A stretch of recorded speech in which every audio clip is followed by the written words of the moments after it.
নবান্ন অভিযানে উপস্থিত থাকার কারণে আসানসোলে দুই বিজেপি কর্মকর্তাকে আটক করে হাওড়া থানার পুলিশ। আজ তাদের আদালতে তোলা হয়। এই দুজন কার্যকর্তার সঙ্গে আজ সাক্ষাৎ করতে হাওড়া হাইকোর্টে উপস্থিত ছিলেন রাজ্য সাধারণ সম্পাদিকা এবং বিধায়ক শ্রীমতী অগ্নিমিত্রা পাল।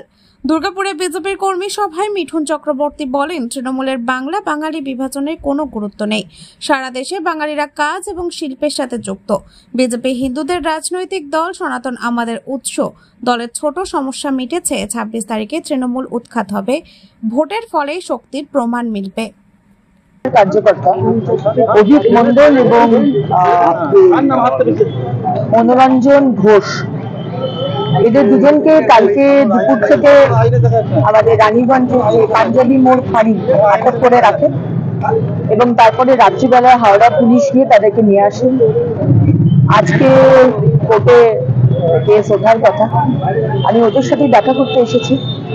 9 তারিখে আমরা অভয়ার জন্য যে আন্দোলন করেছি, ওইদিকে পার্কস্ট্রিট থেকে এদিকে সাঁতরাগাছি থেকে হাওড়া থেকে, সেটা নিয়ে ওদের ওপর কেস দেওয়া হয়েছে।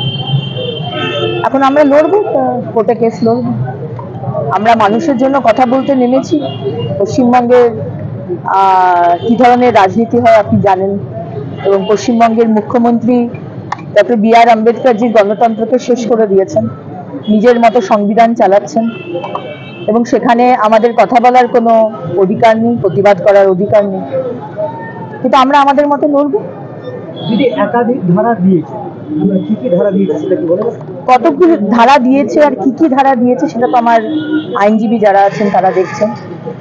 কিন্তু এই যে প্রতিটা বিষয়ে আমাদেরও সেদিনকে পার্কস্ট্রিট দিয়ে আমরা যেখানে ছিলাম, আমরা তো আদালতের পারমিশন নিয়ে এই মিছিল করেছি, পারমিশন না নিয়ে মিছিল করেছি তা নয়।